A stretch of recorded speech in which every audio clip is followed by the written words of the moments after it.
That government of the people, by the people, for the people.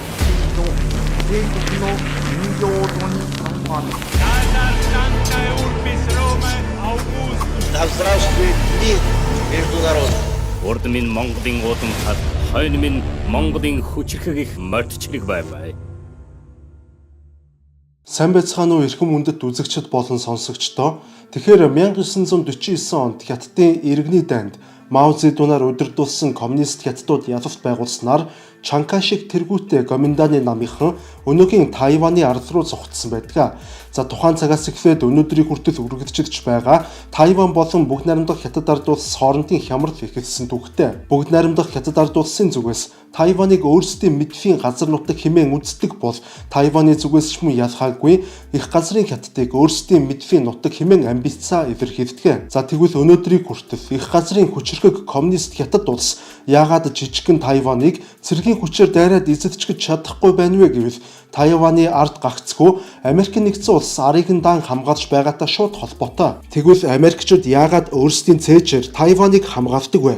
Америкчуудад ямар ашигтай гэж? Энэ нь тун ингийн Хятадд коммунист хувьсгал ялахын өмнө өнөөгийн Тайван нь их газрын Хятадыг удирдах бүр 1971 оныг хүртэл Тайван нь их газрын Хятадыг төлөөдж нэгдсэн үндэсний байгууллагад суурин төлөөлөгчөө суулгадаг байв. Иймээс ууд шугамдаа бол Тайваны хятадууд нь манжчин гүрний шууд угсаа залгамжлагч болох эрхтэй гэсэн үг. Иймээс хэрв ямар нэгэн байдлаар ирээдүйд бүгд найрамдах Хятад ард улсын дотор нийтийг хамарсан өмнө самуу төрийн эргэлт эвдэв хувьсгалт гарч Хятадын коммунист нам ганхан унахтаа тулбал тэрхүү шинэ Хятад орны хууль ёсны залгамжлагч нь гагцхүү өнөөгийн Тайван болон тодорхой нь ойлгомжтой. Иймээс Тайван бол Америкийн нэгдсэн улсын хувьд хизээ нэгэн цагт хэрэг болж магадгүй хожлын хүзэр Хятад орныг өөрсдийн нөлөөнд байлгах гол түлхүүр нь болж тарж байгаа юм а. Иймээс л Америкийн нэгдсэн улсын хувьд хизээ нэгэн цагт болж магадгүй үйл явдалд бэлэн байх үүднээс Тайваныг Хятадаас хамгаалдаг болж таарч байна. Бүгд найрамдах Хятад ард улсын зүгээс хизээ нэгэн цагт ямар нэгэн аргаар Тайваныг өөрсдийн мэдэлд эргүүлэн авах болно гэдгээ эв тодор зарлаж амбицлдаг. Бүр бүгд найрамдах Хятад ард улс болон Америкийн нэгдсэн улс хоёрын хооронд Тайваны асуудлаас болоод хэд хэдэн удаа дайн дэгдэх дээр хүртэл тулж байсан түүхтэй. Тэгвэл энэ удаа Америкийн нэгдсэн улсын зүгээс бүгд найрамдах Хятад ард улстай хизээ нэгэн цагт буюу магадгүй хийж болцсошгүй дайнаас урьдчилсан сэргийлэхийн тулд цэргийн томоохон шилжилт хөдөлгөөнийг хийж эхлээд байна. Бүгд найрамдах Хятад ард улс болон Америкийн нэгдсэн улс хоёрын хооронд хэрвээ дайн дэгдэх аваас тэрхүү шин дайн нь гагцгүй Тайваны нутгийн ойр орчимд буюу Номхон далайн өмнөд хэсгээр болох нь ойлгомжтой. Иймээс Номхон далайн дэлхийн геополитикийн шатрын дараагийн их өрг болон хувирч байна. Ингээд гол сэдвтэ орохоос өмнө та бүхэндээ авторгын хууль зүйн товчоор танилцуулж байна. За хэрвээ танд ямар нэгэн байдлаар хууль эрх зүйн тусламж хэрэг болбол авторгын хууль зүйн товчоонд хандаарай. Энд харагдаж буй арслагдсан бяцхан арал бол Номхон далайд орших Тэньян хэмээх арал юм. Гэхдээ энэ арал нь өөрөө арвин түүхтэй арал. Дэлхийн 2 дугаар дайны он жилүүдэд тус арал дээр Америкийн нэгдсэн улсын агаарын нисэх хүчний бааз байрлаж байсан бөгөөд Японы Хирошима болон Нагасаки хотуудын дээрээс хаясан атомын бөмбөгтэй онгоцнуудыг гагцхүү энэ арлаас хөргөж байсан юм. Иймээс 2 дугаар дайны явцад уг арал нь Америкийн нэгдсэн улсын стратегийн хамгийн ач холбогдолтой арал байв. Гэвч дэлхийн 2 дугаар дайн дууссаны дараагаар тус арлын нисэх бааз Америкийн нэгдсэн улсад шаардлагагүй болсон тул тэр чигт нь орхиж улмаар цаг хугацааны эрхэнд зэрлэг ургамалтаа дарагдан ашиглалтнаас гарсан байдаг. Гэвч хэмэл дагуулаас сүлд авсан зурагнуудаас харвал Тэньян арал дээр орхигдсон нисэх хүчний баазыг дахин сэргээж эхэлсэн нь тун тодорхой харагдаж байна. Өөрөөр хэлбэл Америкийн нэгдсэн улсын зүгээс өөрсдийн болцсошгүй шинэхэн дайсандаа зориулан арлын нисэх баазыг дахин зориултын дагуу сэргээж эхлээд байна. Америкийн нэгдсэн улсын тэрхүү болцсошгүй шинэхэн дайсан бол мэдээж бүгд найрамдах Хятад ард улс гээд шууд хэлчихэд болно. Хятадуудын хувьд эдийн засгийн өсөлтөө дагаад тус улсын батлан хамгаалах салбар зэвсгийн хөгжил хүртэл олон улсад гайхагдахар хэмжээнд хөгжөд байгаа. Бүгд найрамдах Хятад ард улс нь алсын зайны тусгалтай пуужингийн салбарт хэдийнэ Америкийн нэгдсэн улстай дөхөж очсон бөгөөд өнөөдөр Хятад улс нь Номхон далайд Хятадын тойрон барилж буй Америкийн нэгдсэн улсын айлч цэргийн баазад шууд пуужингийн цохилт өгөх чадамжтай болсон. Иймээс Америкийн нэгдсэн улс нь бүгд найрамдах хятад ард улстай хийж болцсошгүй дайнд бэлэн байх стратегид шилжээд байгаа юм а. Дэлхийн 2 дугаар дайны он жилүүдэд бүгд найрамдах хятад ард улстай ойролцоо орших номхон далайн арлуудад Америкийн нэгдсэн улсын 93 цэргийн бааз байрлаж байсан бол өнөөдөр энэ тоо 33 болж буураад байна. Мөн сүүлд өмнөд хятадын тэнгис дэх хятадын цэргийн баазын хиймэл дагуулын зураг дээр хятад улс нь олон тооны цэргийн зориулалттай ачааны усан онгоцнуудыг нэмэлтээр үйлдвэрлэсэн болох нь нотлогдсон юм а. Эдгээр усан онгоцнууд нь тус бүр 120 метрийн урттай гүүрийг өөрийн их биенээсээ хуурай газар руу гарган холбох хүчин чадвартай бөгөөд тус бүр нь 15-аас 20 ширхэг танк тээвэрлэх боломжтой гин. Бүгд найрамдах хятад ард улсын өмнөд хэсэгт орших Хайнаны арлын урд хэсэгт Юлин хэмээх тэнгисийн цэргийн бааз оршдог. Энэхүү тэнгисийн цэргийн бааз нь 1955 онд байгуулагдаж байсан бөгөөд аль биесээр хятадын ардын чөлөөлөх армийн тэнгисийн флотын үндсэн гэр орон хэмээн нэрлэгддэг. 20 дугаар зууны туршид Юлийн тэнгисийн бааз нь тэмчих үүрэг гүйцэтгэж байгаагүй бол 21 дугаар зууны хятадын цэрэг армийн стратегийн салбарт тэр дундаа тэнгисийн цэргийн салбарт хамгийн чухал үүрэг гүйцэтгэгч болон хувираад байна. Нэг ёсондоо бол энэхүү бааз нь хятадын тэнгисийн цэргийн баазуудын төв нь болж байгаа бөгөөд сүүлийн 30 жилийн хугацаанд бүгд найрамдах хятад ард улс нь тэнгисийн цэргийн баазуудын тоогоо нэмсээр нийт 200 орчим баазтай болсон бөгөөд тэдгээрт 50 орчим тэрбум долларын хөрөнгө оруулалт хийсэн байдаг. Хэдийгээр яг өнөөдрийн байдлаар номхон далайд дахь хүчний пирамидын хамгийн ноён оргилд Америкийн нэгдсэн улсын зэвсэгт хүчин байсаар байгаа боловч бүгд найрамдах хятад ард улсын ардын чөлөөлөх арим 2030 он гэхэд Америкийн нэгдсэн улсын хятадыг хориулан босгосон номхон далайд дахь эхний гинжин хэлхийг бут цохиж улмаар Америкийн нэгдсэн улсын 2 дахь гинжин хэлхийг 2050 он гэхэд сэтлэх стратеги баримталж байж магадгүй талаар Пентагоны удирдлагууд мэдэрч байгаа. Нэг ёсондоо бол хятадууд номхон далайд дахь Америкийн нэгдсэн улсын ноёрхлыг дуусгар болгож өөрсдөө тухайн бүс нутгийг бүрэн эзэмшиж ноёлно гэсэн үг. Яг үнэндээ бол Пентагоны тэргүүлэгч генералууд бүгд найрамдах хятад ард улсын аюулаас маш ихээр болгоомждож байгаа. Учир нь бүгд найрамдах хятад ард улсын зүгээс дунд оврын байлдааны сөнөөгч усан онгоцнууд, шумбагч онгоцнууд, нисэх онгоц тээвэрлэгч хөлөг онгоцнууд, сөнөөгч нисэх онгоцнууд, пуучингуудыг олон төрлөөр нь хөгжүүлж байгаа бөгөөд энэ бүхэнд бүгд найрамдах хятад ард улсын зүгээс 2020 оны байдлаар гэхэд 471 тэрбум Америк доллар зарцуулаад байна. Мөн тэд хүм хүчээр зодож хийж байгаа тул зэвсэглийн хүч нь Америкийн нэгдсэн улсыг хараахан гүйцээгүй боловч хөгжлийнх нь хурдан Америкийн нэгдсэн улсыг хол хаяж эхлээд байгаа. Иймээс л Пентагоны эрх баригчид санаа зовниж эхлээд байгаа юм. Тухайлбал манай улсын хурлын гишүүн асан гүн далай гэр бүлээр очиж амардаг Гуамын арлуудад Америкийн нэгдсэн улсын номхон далайд хамгийн чухал, хамгийн өндөр стратегийн ач холбогдолтой цэргийн бааз байрладаг. Гэтэл нөгөө талд буюу Гуамын арлуудаас 4743 км-ийн алсад бүгд найрамдах хятад ард улс нь DF-26 хэмээх 3000-аас 5500 км-ийн тусгалтай буюу дундын зайн тусгалтай пуужинг маш олон тоогоор нь үйлдвэрлэж эхлээд байгаа. Энэхүү DF-26 хэмээх пуужин нь Гуамын арлуудад хүрч чаддаг тул Пентагоны удирдлагууд энэхүү пуужинг Гуамын алуурчин гэж нэрлэх болсон.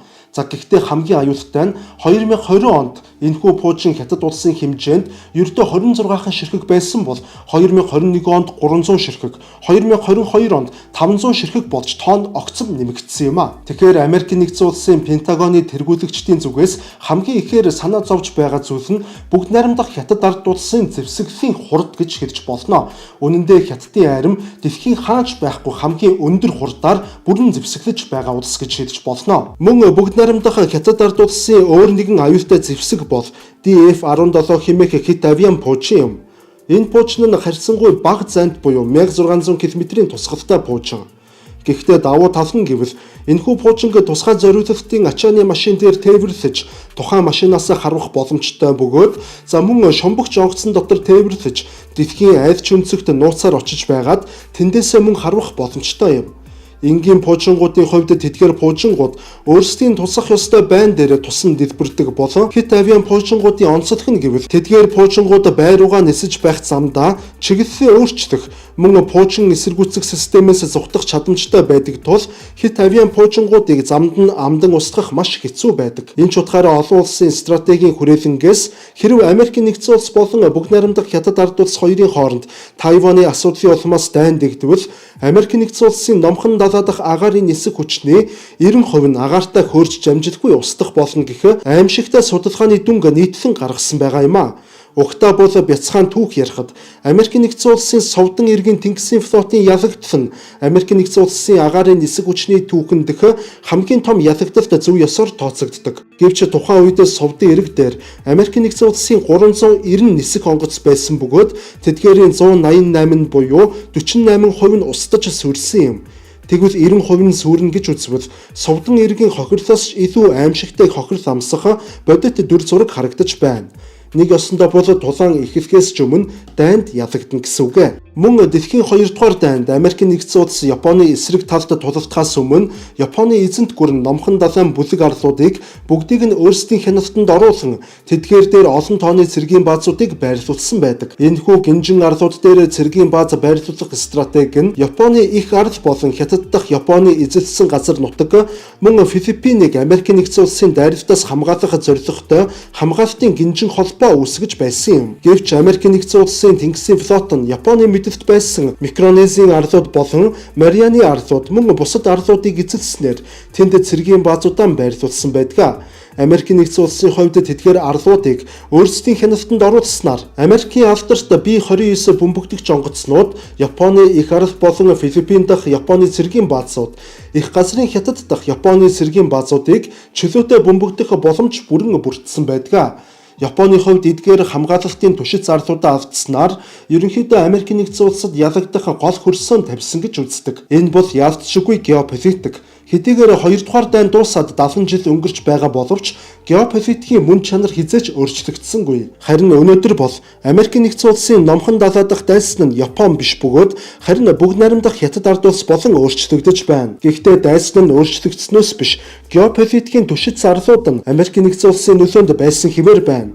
Иймээс газар зүй болон стратегийн байршлын хувьд бүх давуу тал Америк нэгдсэн улсын хувьд байна гэж харж болохоор түрүү энэ контент эхлэхэд Тиньяны арлууд дээр Америк нэгдсэн улсын агаарын нисэх хүчний баазаа дахин барьж байгаа талаар ярьсан бол яг үүнтэй адил үйл явдал Гуамын арлуудад мөн өрнөж байна.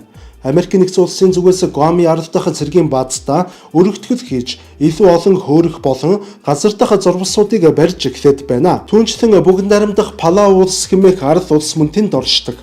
Америк нэгдсэн улсын батлан хамгаалах яамны зүгээс яг энэ цаг мөчид Палау арлын ширэнгийг цэвэрлэж тэнд цоо шин цэргийн нисэх хүчний баазуудыг байгуулах ажлаа мөн эхлүүлээд байгаа юм а. Тэгвэл Палау арлаас баруун тийш орших Филиппин улсад Бааса хэмээх Америк нэгдсэн улсын нисэх хүчний бааз мөн байрладаг. Пентагоны зүгээс энэ жил тус баазад 35 сая долларын хөрөнгө оруулалт хийж мөн Филиппин дахь Америк нэгдсэн улсын нисэх хүчний хэмжээг томруулах дэд бүтцийн ажлаа эхлүүлээд байна. Үүнээс гадна Австрали улсын хойд мужид орших Танита агаарын нисэх хүчний баазад мөн Америк нэгдсэн улсын зүгээс ихээхэн хөрөнгө оруулалт хийж эхлэв. Энэхүү баазыг Америкчууд болцошгүй дайнд зориулсан номхон далай дахь цэргийн баазуудаа хангамж илгээдэг мөн нэмэлт хүч илгээх зориулалттай нөөцийн бааз болох нь томруулж байгаа юм а. Яг энэ мэтээр Америк нэгдсэн улсын батлан хамгаалах яамны зүгээс номхон далайд яг одоо байгаа 33 цэргийн бааз дээр нэмээд 60 цэргийн баазыг барихаар ажиллаа эхлүүлээд байна. Дэлхийн 2 дугаар дайны он жилүүдэд Америк нэгдсэн улсын засгийн газрын зүгээс Микронезийн арлууд болон Палау мөн Маршалын арлуудын эрх баригчдтай нэгэн гэрээ хийсэн бөгөөд тэрхүү гэрээгээр Америк нэгдсэн улс нь тэдгээр арлуудын газар нутагт хамгаалалтын зориулалттай цэргийн баазуудаа байрлуулах бөгөөд хариуд нь Америк нэгдсэн улс тэдгээр улсуудад түрээсийн мөнгө жил бүр төлж байхаар тохироо хийсэн байдаг. Гэхдээ Америк нэгдсэн улсын зүгээс номхон далай дахь бүлэг арлуудад цэргийн баазуудаа байрлуулах, за мөн үүн дээр нэмээд пуужингаас хамгаалах системүүдээ байрлуулахад нэгэн асуудал тулгарч эхэлсэн нь эдгээр арлуудын удирдлагууд өөрсдөө дургүй байгаа явдал юм а.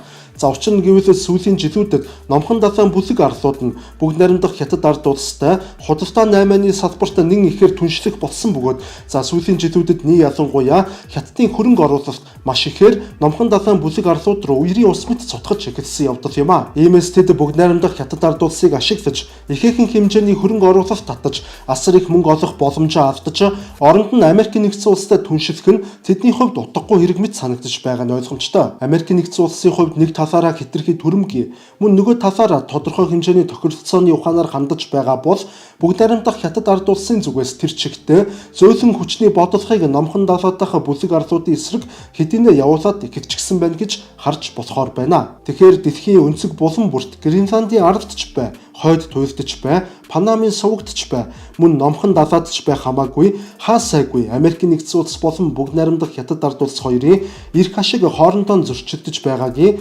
бодит гэрч болон хувирч байх шиг байна бид бүхэн. За тиймээс өнөөдрийн дугаар маань ерөнхийдөө энд хүрээд өндөрлөж байна. Та бүхэнд таалагдсан гэдэгт найдаж байна. Ингээд дараагийн дугаараар дахин уулзтлаа түр баяртай.